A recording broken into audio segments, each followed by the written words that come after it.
Hello and welcome back to Dev Game Club, a weekly podcast in which two veteran game developers look at games from the past and talk about their impact and relevance today. I'm Tim Longo Jr., and I'm joined, as always, by a man who loves taxes and budgets and hopes that all of his gaming experiences in the future include them. Mark Elrich. No. I'm Brett Duville. Mark Elrich is our county supervisor or whatever. He's kind of the chief executive of the county. Oh, in real life. In real life, yes. Oh, okay. And yeah. I wasn't able to name any of my characters in SimCity, so I couldn't call them Tim, Timmy, Timothy, Timothy, or Timacina, or any of the various names I use for things. So my advisors remain nameless, though not faceless, which is very strange to me. Yeah. Anyway, hello. Yeah. We are, of course, talking some more about SimCity. And as I mentioned in the first attempt at this recording, I am not a tax or budget person. In fact, I've never done my own taxes. And because, you know what? Life's too short for that. I do pay taxes. I've just never done the paperwork.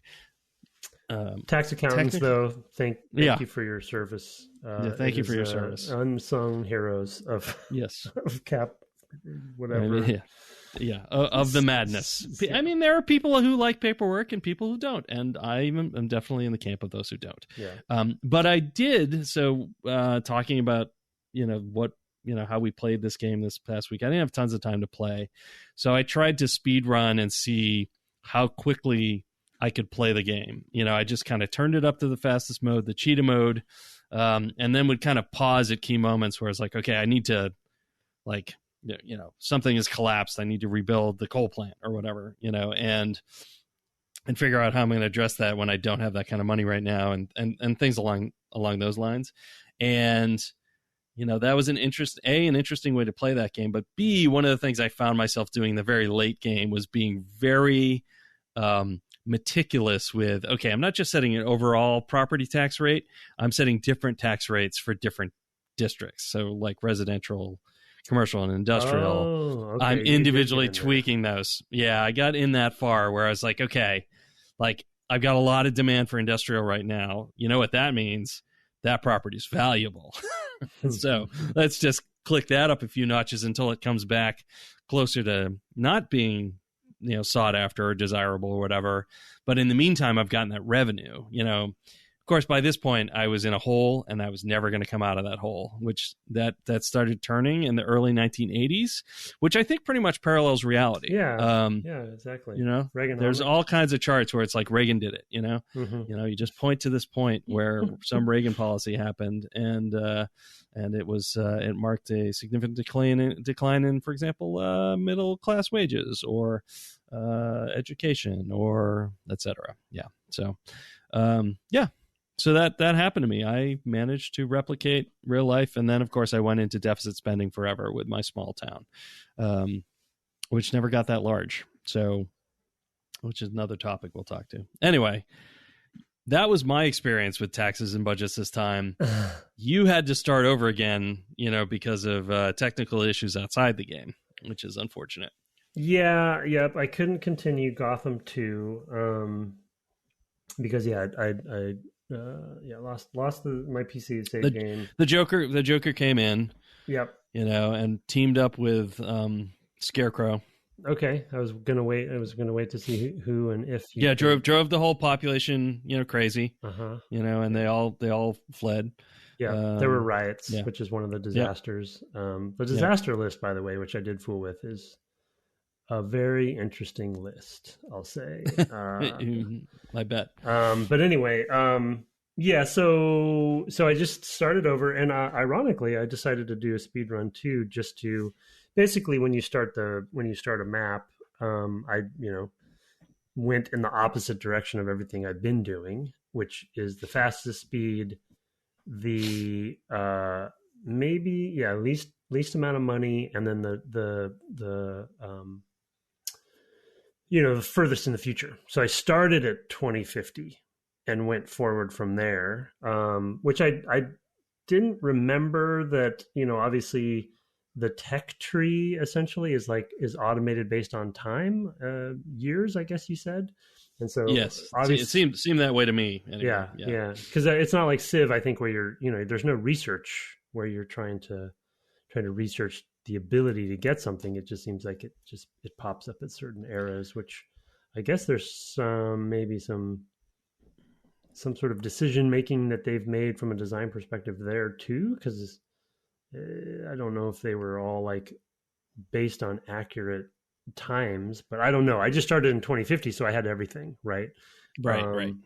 And I put it on the fastest, which was hilarious because you're seeing months go by basically almost seconds, like maybe every 2 seconds or something. It felt like very fast. It's very Whole nother game. And what I immediately did was focus on public transportation and kind of built a hub around that in the middle of the city. But I just like, I'm obviously I'm not good enough at the game yet to kind of do it on that level. And, it's just it's a cliff of money basically. Right. Cause it's like, there's no way to act that quickly. So I don't know. It's just such a funny thing to have that speed. I guess there's people who probably do have min-maxed it so much where they know exactly what to do from a formulaic perspective, but it was interesting to sort of see the results of things happen so fast. But I was still building on kind of like I wasn't actually pausing it. So I was building on, a very slow person's pace. And so the city's moving, the time's going by. And I think all the advisors are like, hey, what's going on, Mayor? There's not a lot. Not a lot of building happening that, at the pace that we need it to, which I think also relates to one of your other topics you want to hit. But, I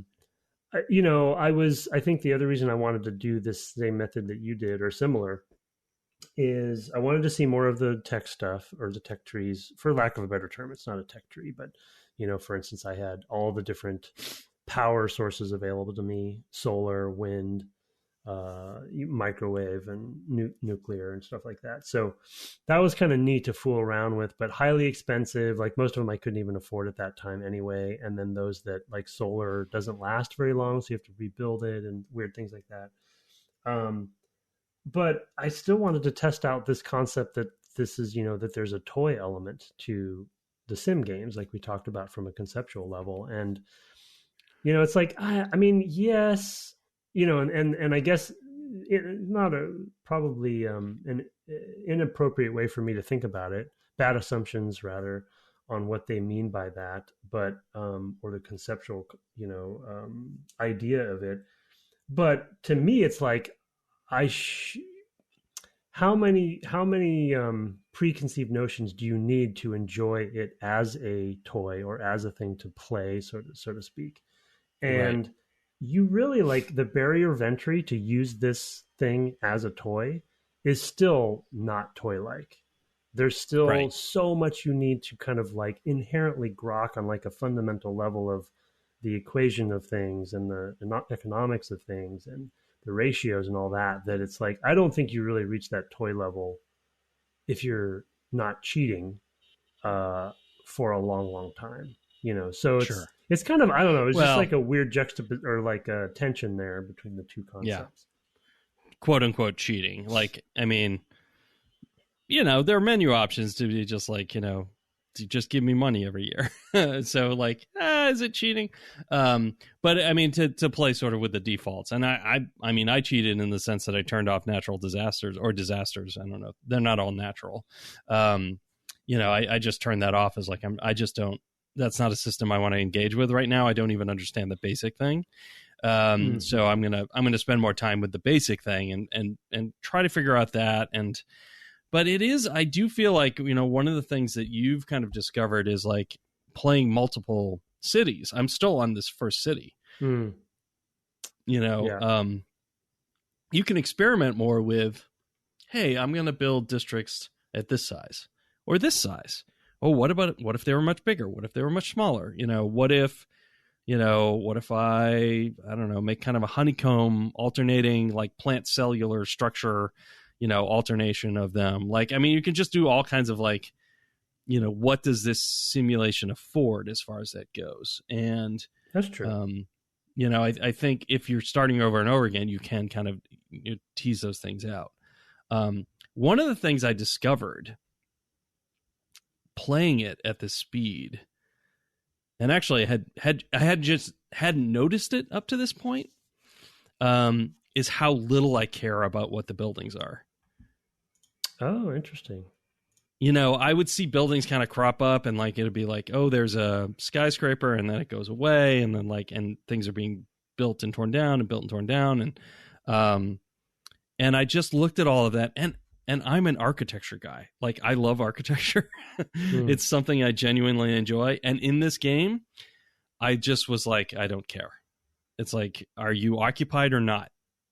Was basically what it came down to. Like, yeah, I was watching the numbers, and being like, seeing the city, but seeing it as like, this occupancy rate is too low. I need to lower property taxes in industrial areas because, and so it actually took away a lot of what I enjoy about cities in an interesting way. Like it was really funny. And it kind of exposed to me that I am not a person who enjoys playing this sort of game anymore.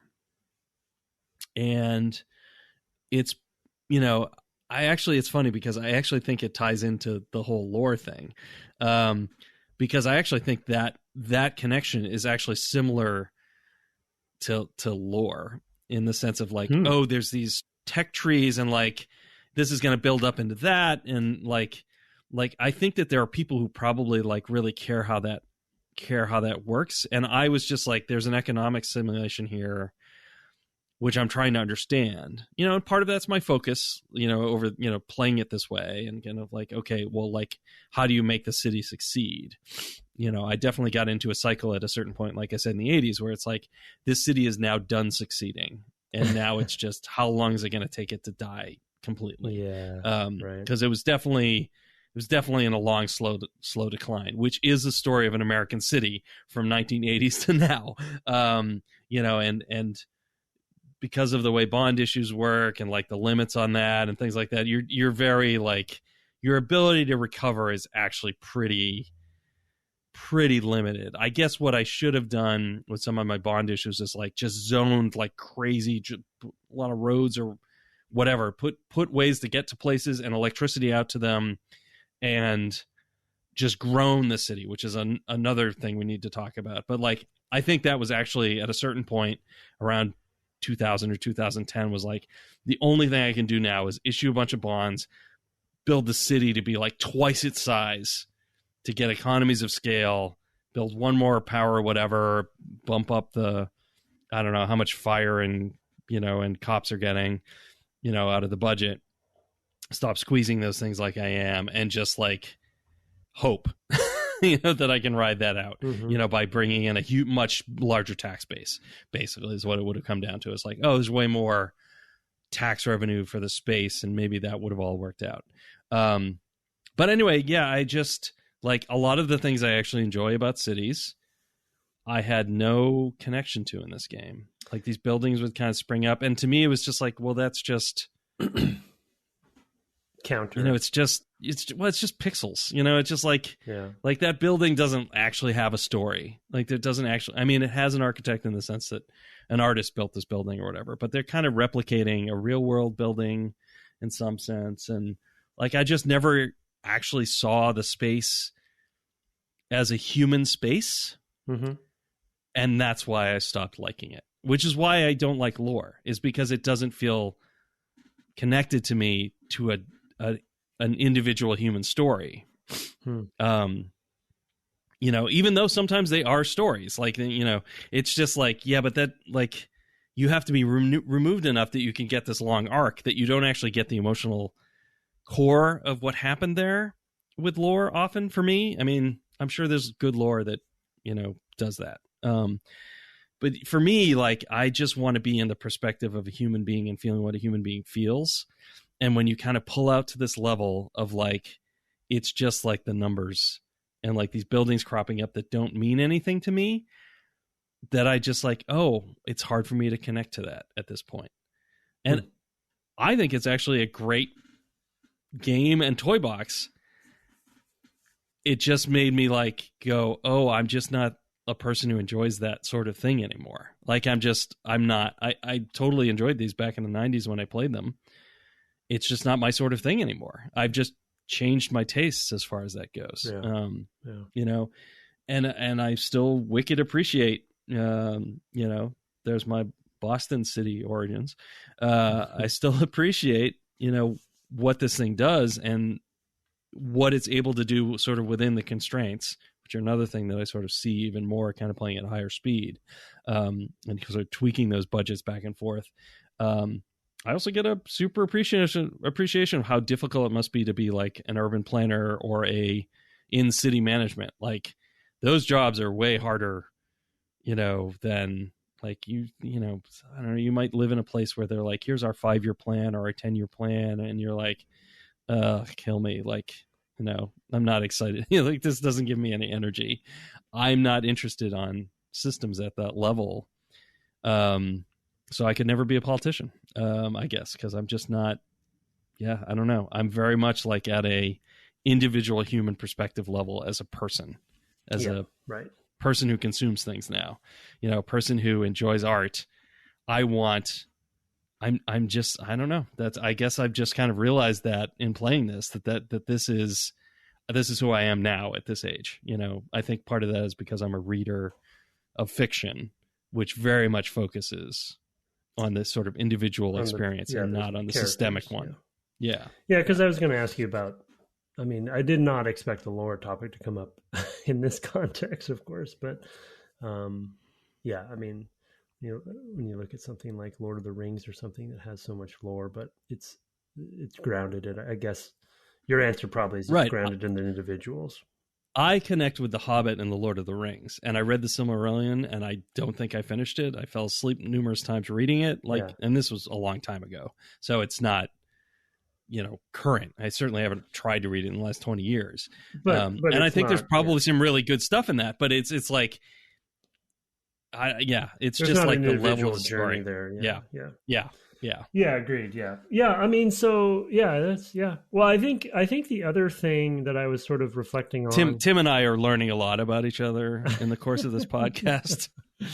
It's been an unexpected, I think we already said this in previous episodes, but it's like we came into SimCity thinking we really don't know what the discussion is going to be like because it's so unlike anything else we've played on the podcast, and at least I did. And it has been an interesting conversation because it's like not like we've been talking about stuff I did not think would really come up. Some of it's based on playing the game and thinking about things I never would have thought about in the past and forgetting or whatever, or not even thinking to ask myself these questions in the past when I play the games. But some of it's coming up organically in a conversation like this. But I mean, to your point on like relating to the buildings or the city, I mean, I agree that to a large degree because, especially if you're playing on the fast speed, like buildings are fleeting, right? They're not. Yeah. They come and go. Things are rebuilt and then built again, and then into a new form depending on the zoning. And it's like I think they're more simulating this sense of a living city that's always changing, and there's always construction happening and expansion. And I think the thing that I get stuck on, similar to what you're saying, is that it really is more of a holistic, like it is the ant farm, you know. It isn't about the ants. It's about watching the whole farm and seeing sort of it evolve and come and, you know, and ebb and flow and all that stuff. It's not about the individual things, but I also would rather I like to nitpick and fine tune individual aspects. And as I play SimCity, I'm constantly thinking about civilization. And with civilization, there is much more of there's 2 points here. One, remind me, I'll come back to it, is sort of like setting goals for yourself and the Right. differences between the two, and including victory. And then which I think victory in a way is not really a concept in SimCity in the same way, of course. And then the other one is in civilization, you expand your cities in a way, and they have a life of growth, a life that grows. It's not like SimCity where you're building, each individual building or something like that, or it's not simulating that, but there's this sense of units that you're putting there, or like you can upgrade, you upgrade them to better cities and those sorts of things. So it's representational, but there's a longevity to each of those. You're essentially quote unquote civilization, where you see the expansion over time, and you can kind of like weed the garden a little bit and manage them and like see this sense of progression. But with SimCity, it is that sort of like things, a building, the buildings don't stay there forever. There are not individual units. Right. I guess hospitals and some of the bigger buildings, I guess you could say, do persist. But from the zoning perspective, there's no connection to the populace because the zones will evolve over time. So it's kind of, it's weird. And I think from an expansion standpoint, I think even things like, I would assume like hospitals and some of those, like you would potentially move or change or expand over time. I mean, just using power as an example, right? Like you start with coal. As you get access to some of the other technologies, you probably destroy that and put new ones up. So there's even this sense of progress, right? Of like, you want your city to modernize. You don't want it to stay at a certain era. And so, of course, all that stuff is going to go away. But in civilization, it's more of like, you're not destroying things. They're becoming more modern and better as you're moving through the ages. It's like, my city of San Francisco in civilization or whatever is now at the Bronze Age. Now it's at the iron, all the different ages. And you feel like, it's getting better and it's getting more. Let me condense this for you. Okay. Civilization is Europe. SimCity is America. No, I know what you mean. I think I know what you mean. Civilization is like history layered upon each other, and, you go to anywhere, like, I don't know, I've been to a number of cities in Europe, and there's an old town, and for us, an old town is like 1600, 1700 or whatever. And for them, it's like 600. It's like, if, for parts of it, like, here's a pre-Gothic, I guess a Romantic church, right? That was built in 650. And you're like, 650? Like, there were no permanent buildings in the country I live in 650. Right. And this, not only were there, but it's still here in Europe, and of course stuff that goes back to Roman times. And like, I was commenting yesterday on a bike ride, like, the width of this path we're on a canal, a tow path, which I guess 2 mules would pull a barge on. But like the width of that is the width because of a chariot. Like that is the width of roads or, lanes nowadays with multi-lane roads. But like, the width of things is because of the Romans is still, today. And so like there's that kind of history. And one of the things in SimCity, and I honestly don't fault the game for this, is that none of that like sort of eye level, ground level history comes through to me, where I think it does in Civ, like you're pointing out, because they abstract stuff. And here, because it's way more granular simulation, like you're literally seeing lots of cars on roads and things, I kind of lose that. And it's funny. I almost have more of a sense of the people of civilization than I have a people of my SimCity. Yeah. Because my concerns are at a level of zoning and occupancy and like what that's going to be to my tax burden, which honestly is probably a commentary on the sort of small scale politics. Like, you want to not lose that humanity. And I totally did. And that loss of humanity of like looking at this thing is like, yeah, are we getting enough money from this, industrial district? Oh my God, there's all these warehouses falling down, or, whatever.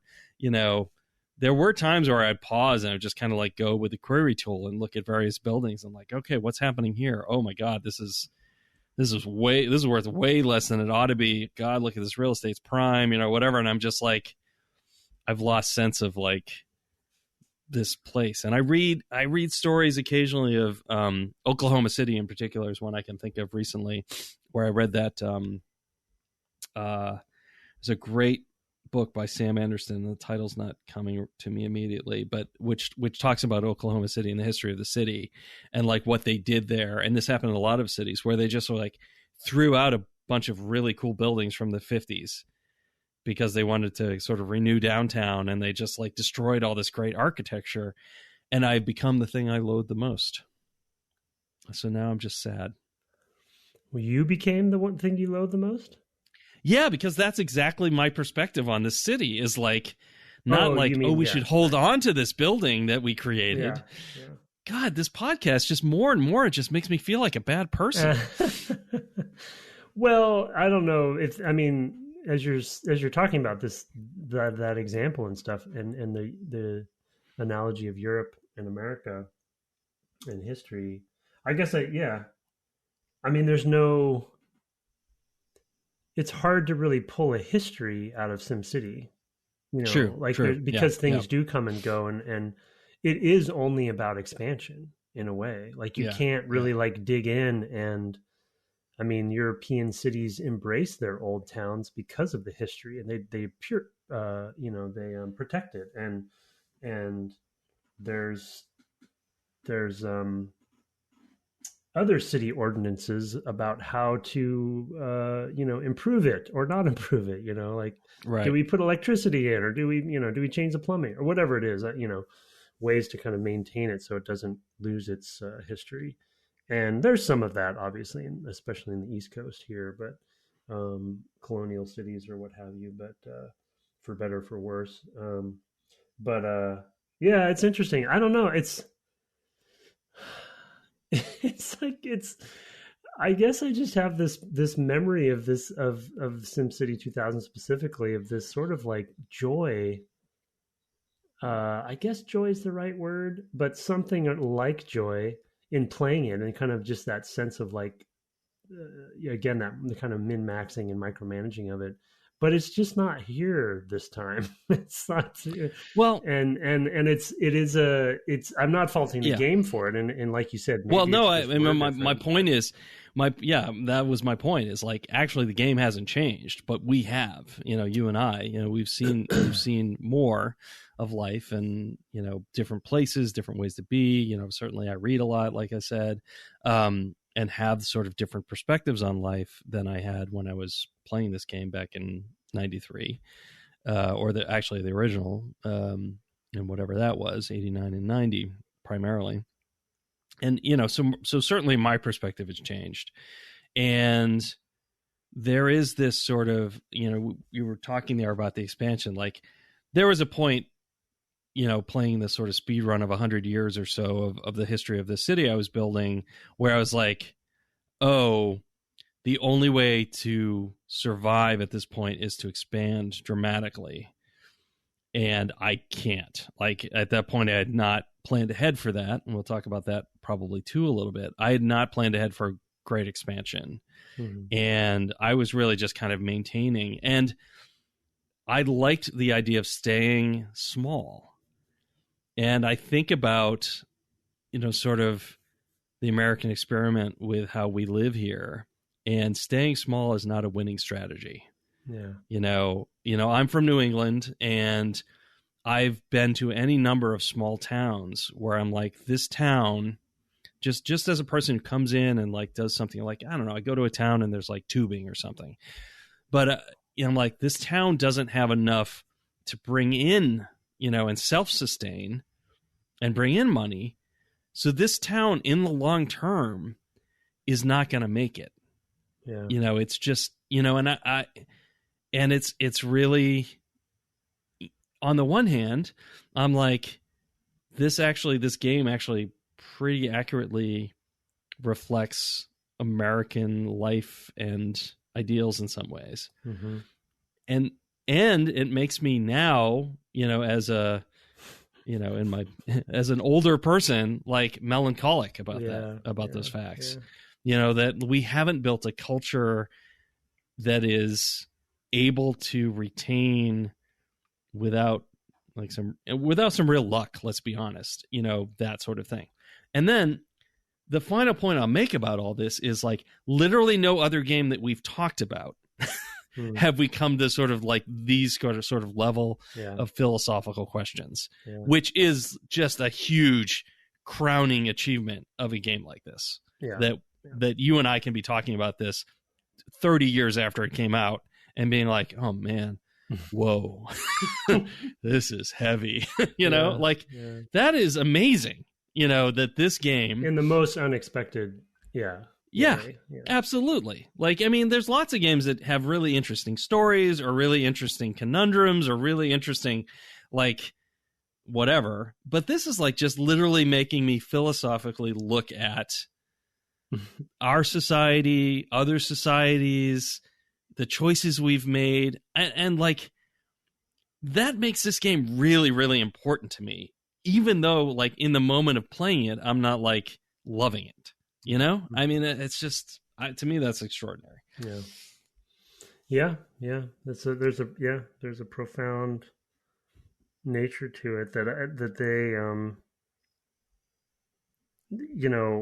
again, I'm trying to compare my memory of playing it when it came out and playing it now. And there's this, back then it was a sense of accomplishment and a sense of, this fact that they were simulating in such a pure way and interesting. They had pipes and electricity, and you're really getting into it. Oh man, and they thought about all the equations here and how all the economics work, and oh my god, they have budgets, and there's like, this is really like they did it. This is a really interesting way to make a game and to simulate the concept of making a city. And I think back then, obviously being younger then, that it's the luster of it was the accomplishment, but I never got past the point to think about, it's the Jurassic Park quote, which I literally quoted 2 days ago to somebody else on another occasion from Jeff Goldblum, sort of like they're so worried about whether they could do something, they didn't think about whether they should do something. And that's in relation to cloning dinosaurs, but I mean, it's also like how capitalism works, right? I mean, modern capitalism is all about disruption. Push for the next thing. Change, rip out this thing that don't we've be built. content. Like Uber is about like blowing away all those like sort of compromises that led us to the taxi system that a city might have or whatever. And that's why some cities have had to fight back against it, and in particularly in Europe, I think have really fought back against it. The same is true of nobody's really fought Airbnb or some of the lesser ones in the ways that they might have, and now it's like a real crisis for housing, because housing is hugely expensive in so many places. It's just like that sort of feature of American capitalism that is embedded in this game makes this like an all-timer, because I do think that in the 90s it was meant to be joyful and exuberant, and like the tech trees are important and kind of like, accurate, I know right? Like you could go back and say, oh yeah, this is how it kind of would go. Like, whether it was modeled in, whether the 80s were modeled in or not, which we assume they probably weren't. But it's funny. It's funny that you got to the 80s and you had a sort of connection to what happened in your city to real world.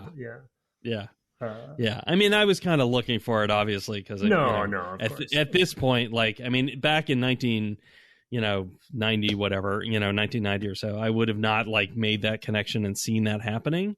But this, I don't know, it just, to me, this is just really, as a non-game game. Like, you were talking earlier about setting your own goals, and that is one of the things I think I have a hard time with in this, is that I guess implicitly my goal was to try to stay small. I was expanding very slowly. Like, I expanded a lot early, and then there was a point where I was like, you know what, I don't really want to get a lot bigger. Like, I like this. Like, what can I do with the space that I have, that are carved out between these kind of two mountains, more or less? I mean, there's kind of hills on either side of my city, and not really a lot of directions to build. And I just was kind of like, this is kind of a nice place. Like, this isn't small town simulation. This isn't. I know. 2000. Yeah, but I grew up in a small town. But I do kind of want that game. It's like, I guess that's Animal Crossing. Oh wow, yeah.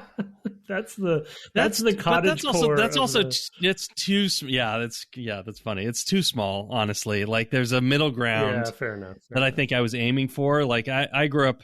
I live in a town of, I don't know, 25,000, and I grew up in a town of like less than 10. At least when I was growing up. I mean, it's bigger now, and I don't know. I just kind of like. I guess I gravitate to that in some ways. Me too. No, me too. Yeah. I mean, I've been to where you live, and I was like, oh yeah, this is a human scale for me, and it's cities. I lived in Philadelphia for a number of years, but I lived in West Philly, which feels like its own community. And then I lived in Central Philly, which feels like its own community. And then I lived in Chestnut Hill, another community. Even though they're all Philadelphia, it doesn't feel like a big sprawling, like I'm connected to a million things. I'm like, I have my own little area. Yeah. And when I've been to really big cities, New York, Houston, which is big in a different way. New York is big in a density way, and Houston is big in a sprawl sort of way. And LA is the same. I don't like any of those cities. Yeah. I like San Francisco because it's still pretty small. I mean, 49 square miles or whatever it is. Seattle and environs is actually a little too big for me. In some ways, like I like where you live, and I like, kind of some areas around it, but like the actual, like the Seattle that bleeds into whatever Redmond and Bellevue. And like, it just to me is like, bleh, like just huge sprawl. So, I mean, it's just like, when I think about this game, and then I think about like the places I've been and like what I connect to, I also am like, I don't think that this simulation is wrong as far as America goes. And it just ends up making me feel, like I said, a little bit melancholic about like the things that I enjoy. I like to be near a big city. Like, I'm close to Washington, and I like that I can go in and do things there. That's and why it doesn't grow. It doesn't grow like crazy because it's its own district. Like, there's actually some unique features, of where I live for that, that make it still accessible and not oppressive to me. So I guess I'm still kind of living sort of the life I grew up in some ways. I don't know. I didn't expect to go to these places even when we were talking about topics, but like starting to talk them out, it's like I feel like I'm on the couch with my psychiatrist at this point. Yeah, it's I mean, it's Sim American City or Sim America or something, because it is it can be often such a city driven country. Which is, all the hubs and the nexus points for the country are city based largely, other than, I don't know, I guess you could say the farming aspect of the country is not that, but I don't know. I mean, wasn't there, I have a vague memory that I must have dreamt, but wasn't there a Sim Town as well? Didn't they attempt, is that like not from Maxis? I don't think that's a real thing. Okay. I thought there was maybe like a kid's game or like a more a younger age game that was more something like that. Or maybe there were kind of attempts at other companies. I, sir, am wrong. SimTown is a 1995 video game published by Maxis, much like the best-selling SimCity, but on a smaller scale. It's a town consisting of... This is actually the game that I should be playing. Well, but and it was for kids. The reason It I was bring it up, specifically for children. the reason Yeah. I bring it up I'm is I'm a child. you were right. Well, I mean, come on, there's also commentary there, right? That the lower age range kids game was about towns, not, but Yeah. SimCity's for grown-ups. You know what I Right. mean? But even though that's not I'm necessarily looking on the true. Wikipedia page for this. I missed this game entirely. Like, never heard of it. Mac user gave SimTown a score of 3.5 out of 5. Okay, 70%. That's fine. One of the top 50 CD-ROMs of 1995. Next Generation, which was like the hardcore of the time, 1 star out of 5. Yeah. It's not a good title for parents whose kids spend too much time on the computer. Oh, like, woof. Like, wow. Well, the reason I was gonna yeah. that I had that weird memory is, and to your point on like relatability and reach and goal setting, because again, going back to sort of the difference between Civ and, Civ has win conditions, right? There's multiple ways to win. Yeah. You can set a path for yourself and a goal. You're controlling your own tech tree. With this, there really is, it's just like keep going is your only goal, right? And that's, I wonder if that's why Disasters came in, just to kind of mix it up, because it's really endless and you need something to mess with you. But this part of the Sim franchise did not persist. But what did, and what still is, and that's The Sims. And The Sims are about people. The Sims are about relationships and building a home and going to work and like the things that people can relate to. And SimTown, my vague memory of it, because I think, again, I was working in a software store that was for kids, and so, or educational, and so they probably had SimTown there, so that's probably why I played it. But it was sort of like a bridge. My memory of it was a little bit of a bridge game to The Sims, because it was that smaller scale. But like, interesting, The Sims has completely eclipsed this, the SimCity builders, or any of the Sim Earth, Sim Hospital, any other of the sort of those, Sim stuff, the weird ones. For sure. Sim Helicopter, which that was weird diversion, but and then I honestly think we're gonna probably have to deal with The Sims at some point. As a separate thing. Let's give us some time though. But we need a little time. But no, I agree with you. It's interesting because I do think that one of the things I really liked about Sim Ant, and actually it was an exploit as it turned out, but like you could go in and like click on an individual ant, and sort of follow it around, like what it was doing. And you can't do that here. Of course, ants don't do many things that are super interesting.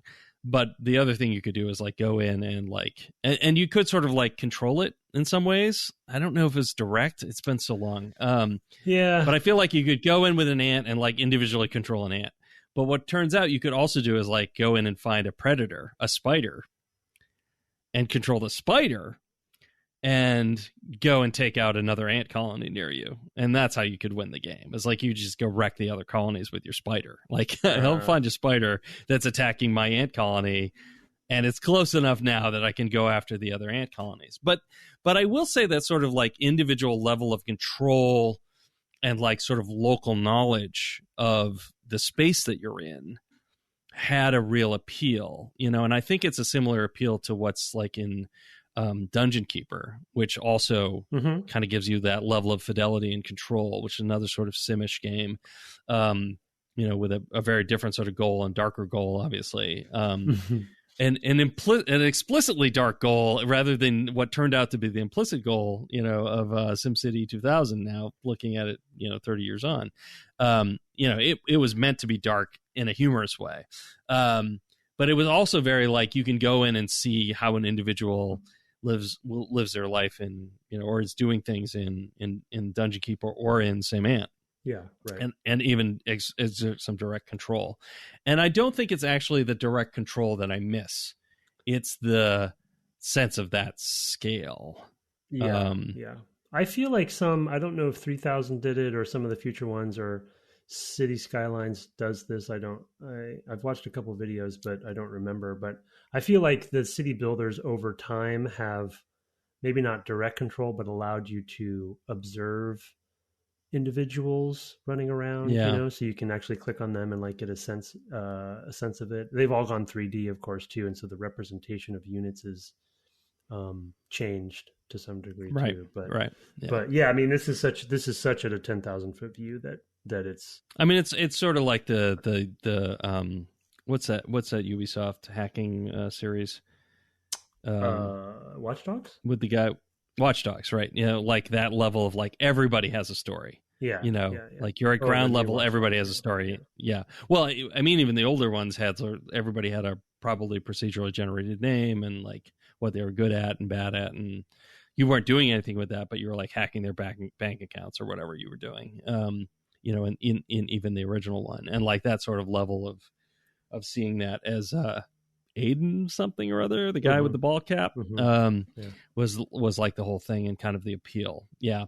So I don't know. I guess in the end, sort of like the depersonalization of the place and putting it at this scale at one time really felt exciting and godlike and joyous, and we talked earlier about like setting your own goals. And now, I would also put this as lore as like exploring the actual tech tree of like wanting to build different units. I mean, different buildings. Like I know that arcologies come in at some point where they're like these mega buildings that are self-contained is not a thing that excites me at all. Yeah. I just like, I'm not, I don't know. It's like those things are still fictional, right? In some sense. I mean, I guess probably some New York City skyscrapers are, approximate them. And there's probably some places where it's like work, live, shop all in one place, type, developments. I mean, but generally, it's not a way that most people, apprehend life still. So, right. Yeah. Well, it's like, I mean, I don't know if it's just that our age at this point or what it is, but I'm kind of trying to think of like, is it sort of the what generation you are in at the time, but this game is about progress and expansion and I mean, just progress, I guess, at a certain point. And speaking for myself, like there's a reason we moved to an island. We don't want to progress. We want, we're kind of like in a different phase, and it's not wrong. Neither of them are right or wrong, but what is tantalizing about an entertainment product or a toy, if you will, in this case is, definitely is what you bring to it is a big element. And then, I mean, I don't know. I mean, I know City Skylines is doing well, but this genre has struggled over the last 20 years to really find its footing, especially in terms of The Sims becoming so popular. But there aren't a lot, other than City Skylines, there aren't a lot of these blockbuster versions of this. While on the other hand, Civilization's done fairly well consistently, and maybe even gone up every time a little bit. And I just kind of reflecting too on the sort of not to sound too cheesy and get too much into my head, but like the ethos, in the first episode we talked about the sort of like the triangle of, not to again kind of harp on three old white guys, but you have Molyneux, you have Sid Meier, and you have Will Wright, and the different ethoses of whichever it is. I got ethoses probably. Yeah, like Molyneux kind of goes with, when you see Black and White or Dungeon Keeper or some of this, or Fable even, you see where he starts going with his stuff, right? And then Will Wright, I guess, with The Sims becomes more personal too.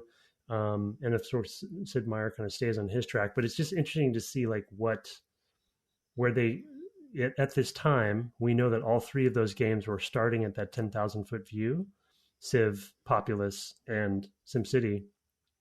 And then where their careers and their creative decisions and projects go from there is kind of fascinating. It doesn't stay at this level.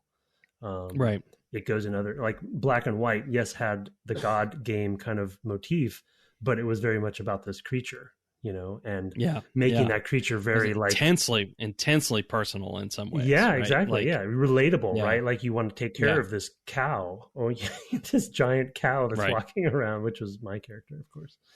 Or, like some colleagues of ours who like let it starve and let it run overnight and like saw what kind of terrible, brutal creature it would become as a result. Yeah, exactly. Oh my God. Now I'm thinking back to that office and coming in and seeing what their creature was up to the next day and being like, oh my God, what happened here? Yeah. One quick reflection. It's funny because, you're like, you're an islander now, and it's, I vacation on islands. Like I go to Nantucket every year when I can. And that place does not change quickly. Every time I go there, it looks the same. Yeah. It's, you would think of that as a conservative thing. But it's also like, I think of you and myself as a progressive person, so it's like, it's very funny because it's like, well, I want to keep this, I think basically it's like, I don't want the rate of change to be really high. But I do want to fix these things, that we got wrong, which I think is really what progressivism is about in some ways, is like, oh, we really messed up. Like, we have made historically some really bad decisions, but like that doesn't mean we should disrupt every way we live. We should just find a way to fix what we did wrong. We are getting into some, because I was about to make a statement about some political views and sort of groups out there on the left / not so left, right? Yep. On what? I know. You know where I'm going, but what progressive? I do. Really I know who your wife is. Yeah. Yeah, exactly. Yeah. So I get it. I get an earful. Which I'm with her. She and my daughter on this. But anyway, it's a good point that. Well, I mean, you could say that over expansion and progress is part of the mistakes we've made. Not not being progressive, but progress is what it's right. pushing for. Right. Yeah, and it is very. Not what we call being progressive in politics, but like literal progress of like industrial progress. Right. Well, and then capitalistic progress. The tech mentality, which we are in, of course, that disruption is the goal always. That this sensibility, like Silicon Valley, being the sort of ultimate example of that. And things some companies pop up overnight and die overnight, but it's just constant change and disruption and people trying to find the next thing or whatever. And it's like, that's important and you need to do that, but you also need to do other things. You need to tend the garden too, right? We do the hard work, not just the quick work. Right. So what the heck is going on with this podcast? And this game? It's these questions don't come up in a lot of games, and for that reason, I really appreciate revisiting this game because it's not something I would have thought about otherwise. I think about these things, but I would not have had it sort of like, would not have seen it in the mirror, in the way that I am actually like exploring these systems. And like I say, that is really an accomplishment that a game that is, 30 plus years old, well, I don't know, 29 for this one, but 30 plus for the original, which is what I played a lot more of. Like I never would have picked up on any of these things in 1990 or whatever, 89, 90. Your city to grow. I wanted to see my city grow, and I wanted to see what cool new buildings there were and what was going to come out of that, and like what could I build next.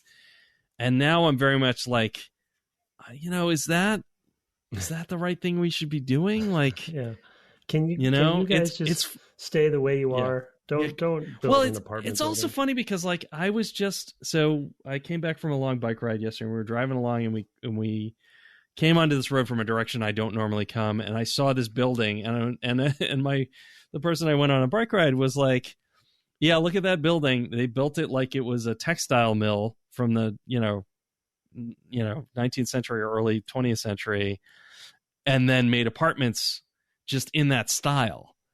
And I was like, "That's really gross." Like, Maryland was not a huge, relatively speaking, textile area. Like, I'm from New England, and New England we literally still have that. Like, there's some old buildings that have been repurposed to be commercial areas or all commercial and apartments or like, that sort of stuff. But they take the bones of these old brick buildings that were textile mills and turn them into something new today.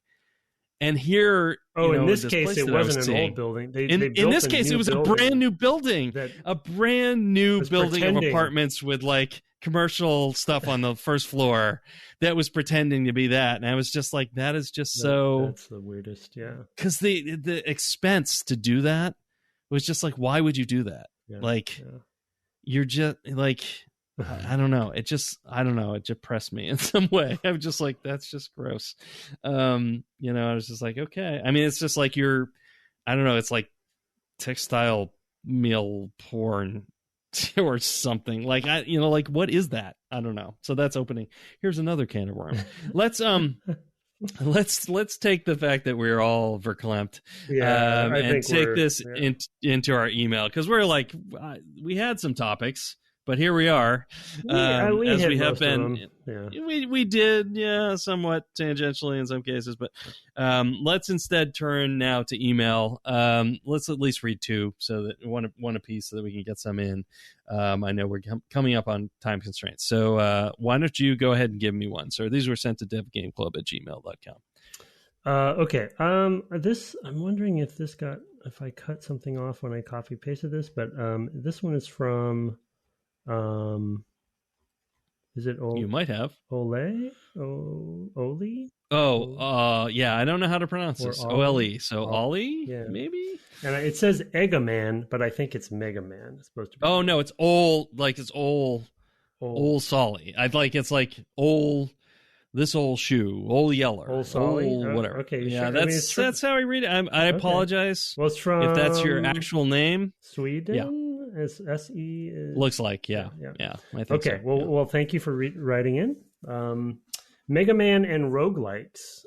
So to me, be careful with this message. That's because I copied it in, and Okay. Start with hey. Okay.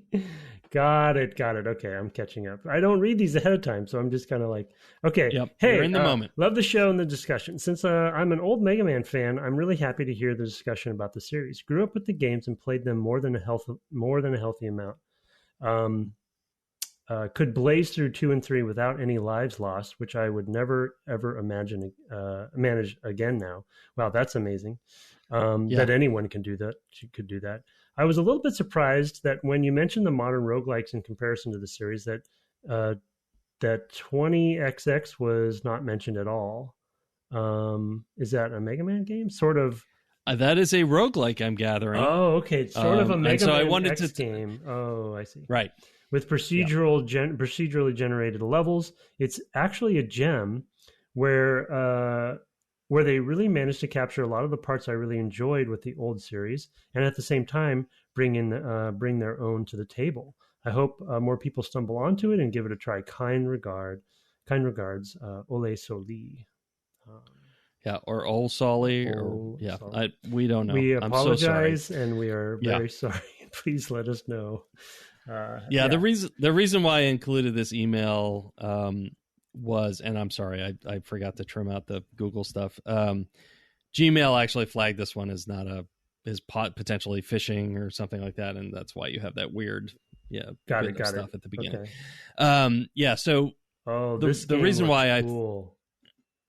I'd never. So one of the things I want to say is, and we kind of point this out from time to time, is that a lot of these sort of old games, from the 80s and 90s that people loved back then, there are people who grew up playing those games who are making independent games now, or smaller games, not AAA games, that replicate some of the experiences.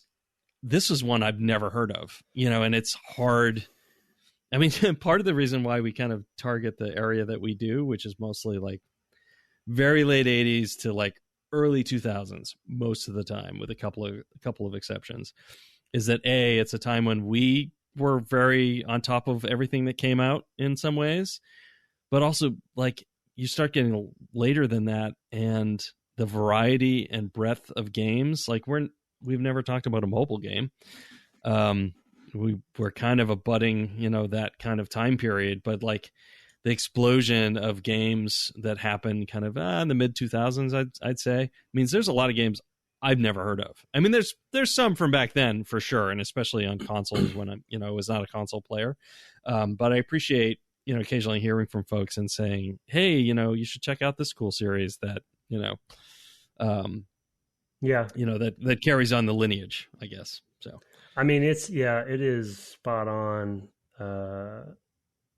It's pretty cool looking. I mean, I think we've talked about it before, but I think the indie area category, whatever you want to say, is a blind spot for the podcast anyway. I mean, we're at the point where indies have been around long enough to where we probably could talk about some of the early indies and how they got there and if they were influences. Like I'm thinking of, for instance, Super Meat Boy or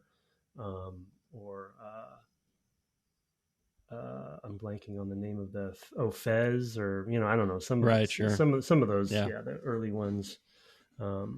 This is thank you. This is a great call out to listeners. You should check this out because looks like there's even two characters in the game, like, and one is red and one is blue. The main character looks like a Mega Man design, but it looks like maybe it is a woman, which is good. And then there's a red character with a that looks sort of like Zero.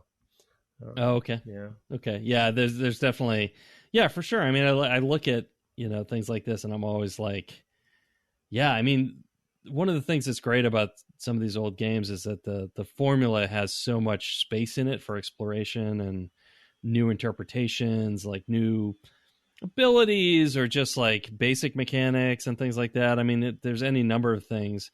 You talk about Fez, and there's like, okay, there's an amazing sort of rendering technology to that, but it feels a lot like playing a Zelda game or something like that. The sense of discovery, a lot of that is mental, and we've also talked about, and Take Your Drink Now, we've talked about sort of souls elements that have come in games and things like that as well.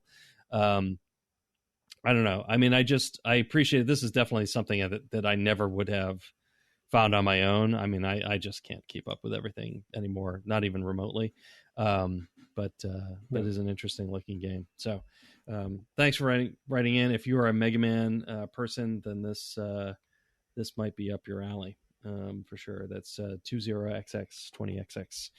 Let me just read one. It has a question, so we'll have to. Are we hitting up against your time limit here? Maybe we should skip.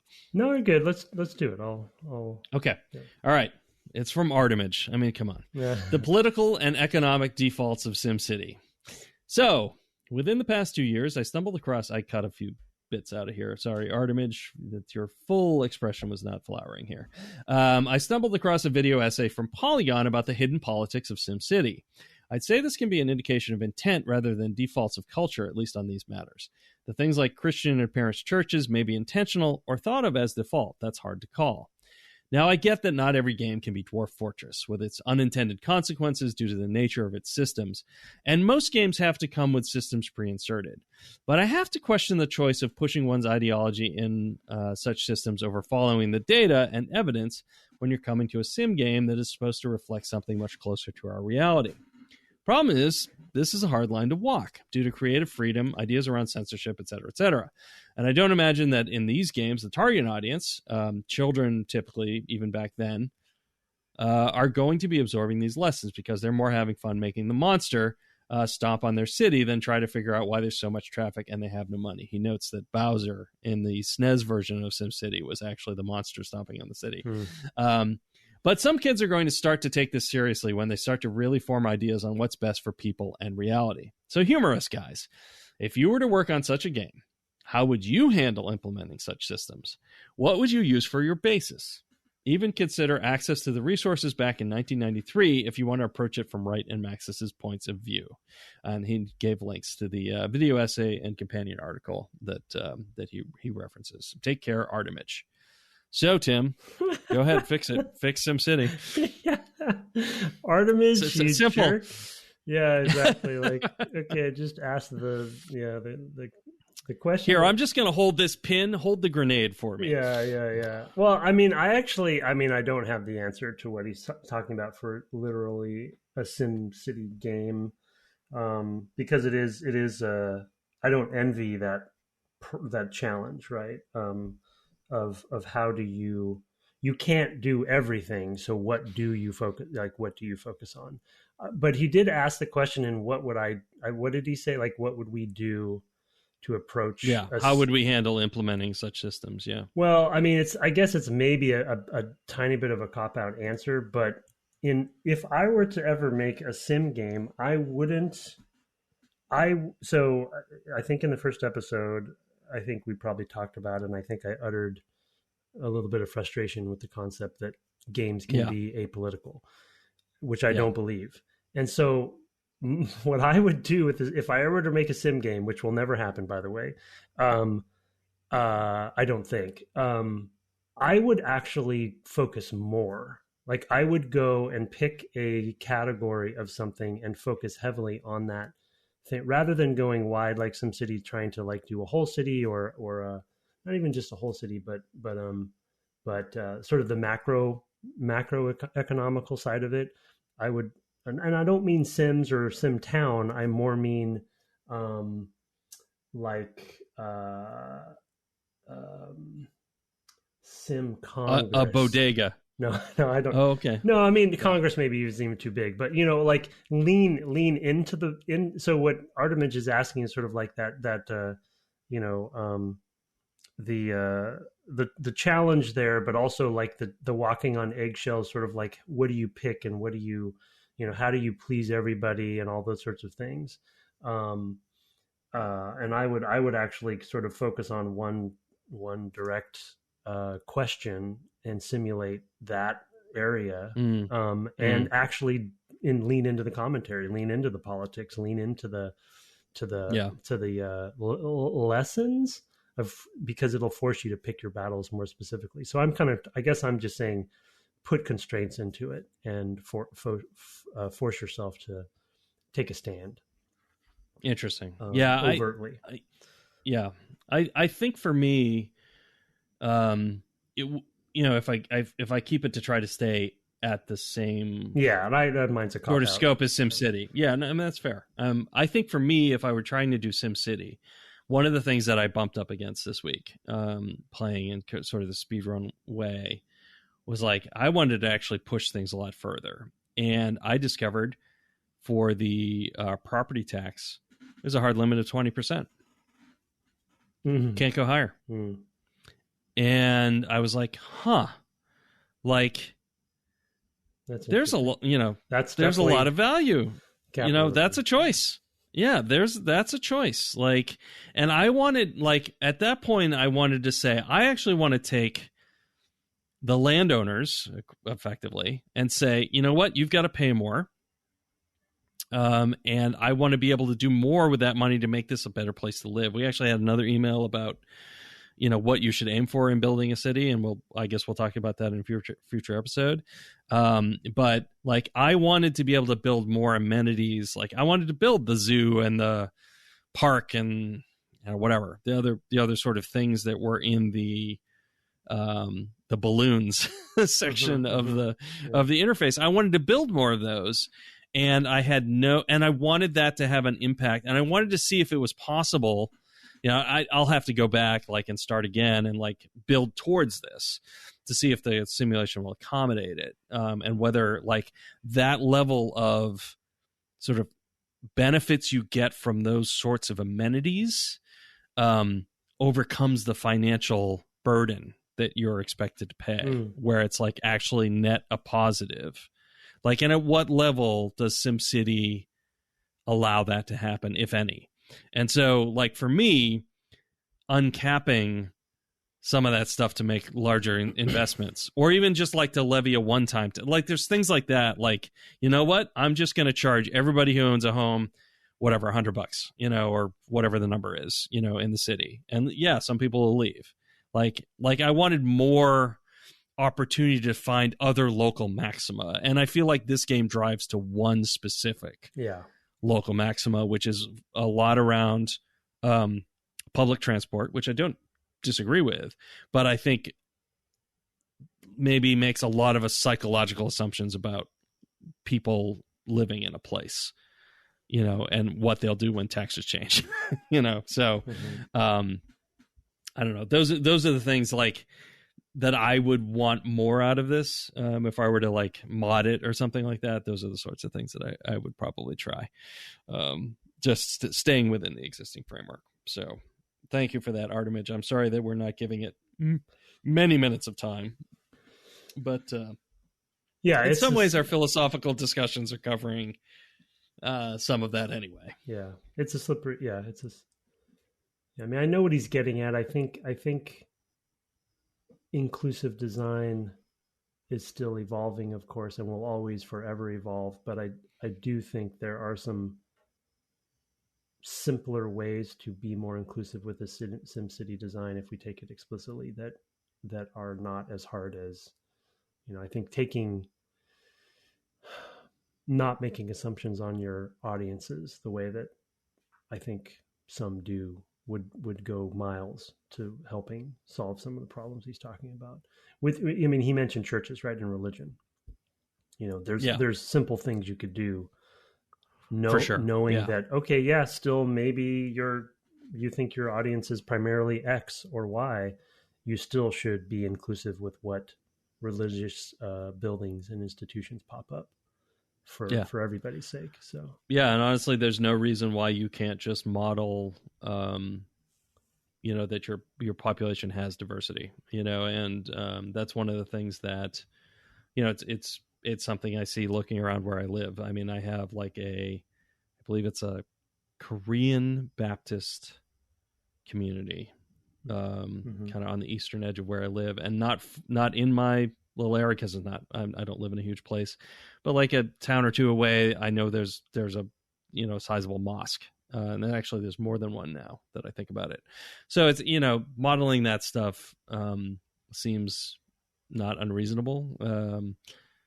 I know women are hard to animate and all that, but maybe delve into some of that stuff.